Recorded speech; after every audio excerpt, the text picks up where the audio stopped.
Hello friends, स्वागत है आपका आपके अपने लीगल चैनल सोशपा प्रहार में। जैसे कि दोस्तों आजकल आप देख रहे हैं कि हो क्या रहा है कि बहुत सारे फॉल्स मुकदमे दर्ज होते हैं।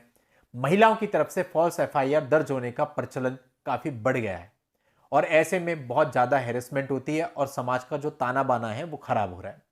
अब इन परिस्थितियों के मद्देनजर चैनल पर मैंने बहुत सारे कमेंट्स ऐसे देखे, पर्सनल व्हाट्सएप मैसेज ऐसे देखे जहां पर लोग कहते हैं कि साहब क्या कोई ऐसा जजमेंट भी है जहां पर महिलाओं को सजा हुई है?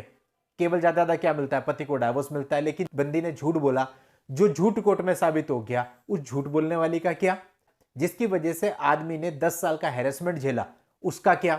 तो दोस्तों आपके इन्हीं सवालों पर आज मैं एक जजमेंट आपके सामने प्रस्तुत कर रहा हूं जो कि अभी हाल ही का जजमेंट है और जिसके अंतर्गत महिला पर फॉल्स एफआईआर करने के लिए 5 संगीन धाराओं में मुकदमा दर्ज करने का आदेश दिया गया है। उम्मीद करता हूं ये बात सुन के आपके मन में खुशी तो हो रही होगी, क्योंकि आप में से बहुत सारे लोग हैं जिनके ऊपर फॉल्स एफआईआर दर्ज है। तो इसमें आज आपको मैं पूरी जानकारी दूंगा और यह बात अपने दिमाग से निकाल दो कि फॉल्स एफआईआर करने वाले पर कुछ होता नहीं है। सब होता है, लेकिन बात होती है साबित करने की। वो बात अलग है, कौन सही है कौन गलत है, लेकिन कोर्ट में आप उसको साबित कर पाते हैं या नहीं। अगर आप साबित कर देंगे तो सजा होगी। होता क्या है, साबित हम कर नहीं पाते, कुछ चीजें हमारे पास ऐसी होती नहीं, कुछ ठोस एविडेंस होते नहीं, जिसके मद्देनजर फॉल्स कंप्लेंट करने वाले को सजा हो नहीं पाती, तो हम कहते हैं कि न्याय व्यवस्था ही खराब है। लेकिन ऐसे एक नहीं अनेकों मामले हैं। ये तो वो जजमेंट है जो हमारे सामने आ जाते हैं। ऐसे बहुत मामले होंगे जहां पर चीजें प्रूव हो जाती हैं तो सामने वाले को सजा होती भी है। इवन जितना मुझे याद है 3-4 जजमेंट तो मैं ही अपने चैनल पर अब तक इससे पहले भी अपलोड कर चुका हूं और आज ये ताजा जजमेंट आपके लिए लेकर के आया हूं। कल दोस्तों मेरे को किसी ने कांटेक्ट किया और उसने कहा कि मेरी वाइफ ने भी हाल ही में एक ताजा सा केस डाल दिया है और उस केस में उसने सब कुछ लिख दिया, जितना गंदा लिख सकते थे उतना लिख दिया। 354 भी लगा दी, 377 भी, 376 भी और पता नहीं क्या क्या। तो ऐसे ही मामले दोस्तों कई बार होते हैं कि बहुत संगीन धाराएं जिनमें कि अगर आदमी फंस जाए तो उसकी पूरी उम्र खराब हो जाएगी, लग जाती हैं फॉल्स एफआईआर में। अब उससे कैसे बाहर निकले? तो यहां भी मामला ऐसा है कि एक महिला ने बहुत ही संगीन एफआईआर दर्ज कराई। दोस्तों यह एफआईआर 18 जनवरी 2020 को दर्ज कराई गई थी। महिला ने आरोप लगाया था कि एक व्यक्ति ने उसको जॉब दिलाने के बहाने कि मैं आपको होटल पे रिसेप्शनिस्ट की जॉब दिलाऊंगा, उसके साथ दुष्कर्म किया।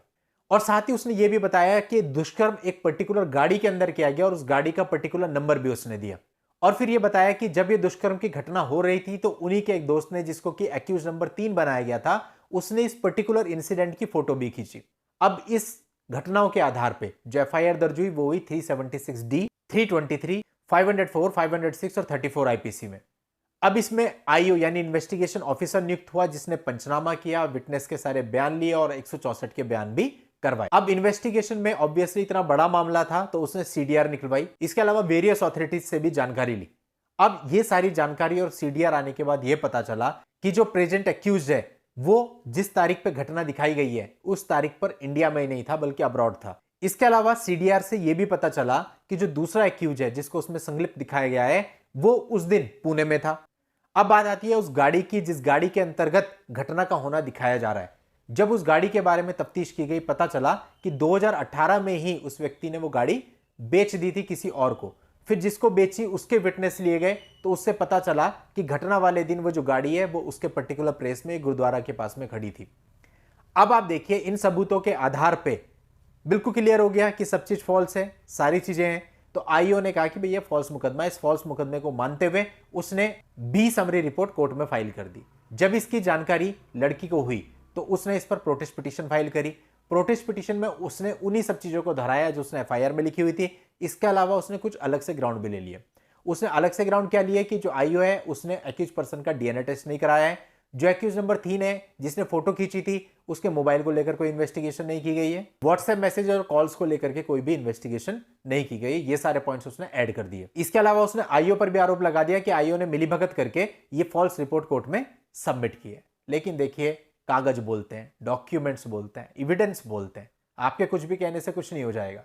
अब कोर्ट ने जब सारी चीजों को देखा तो कोर्ट ने वहां पर जो वेरियस अथॉरिटीज से रिपोर्ट्स ली गई थी उनको देखा, जिनमें foreign regional registration officer Mumbai की भी रिपोर्ट थी कि जो प्रेजेंट एक्यूज्ड है वो उस दिन अब्रॉड था। सीडीआर देखने पर क्लियर पता चल रहा था कि जो एक्यूज नंबर 2 है वो पुणे में था और व्हीकल की आरसी को देखने पर साफ पता चल रहा था कि 2018 में व्हीकल बिक चुका है और घटना वाले दिन उसका स्वामी कोई और था और वो किसी और के पोजीशन में था और किसी और पर्टिकुलर जगह पर खड़ा था।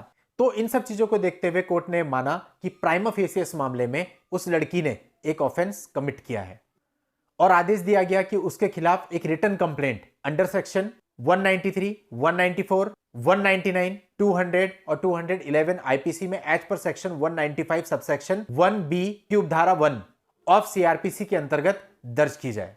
तो इस प्रकार से झूठी कंप्लेंट, झूठी एफआईआर करने वाली लड़की को उसके द्वारा किए गए ऑफेंस के लिए काफी बड़ी पनिशमेंट मिल गई।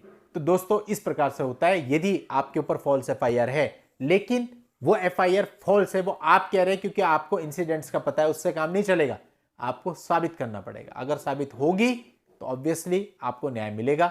यदि आप साबित नहीं कर पाते तो भले ही वो फॉल्स है, आपको मुकदमा चलाना पड़ेगा। तो दोस्तों आप लोगों की हेल्प के लिए जजमेंट का लिंक आपको इस वीडियो के नीचे डिस्क्रिप्शन में मिल जाएगा, वहां जाके आप इस पूरे मामले की जानकारी विस्तार में ले सकते हैं। आज की इस वीडियो में इतना ही। नेक्स्ट वीडियो में नई लीगल जानकारी के साथ मैं आपसे फिर मिलता हूं। तब तक के लिए good bye and thank you for watching. Take care.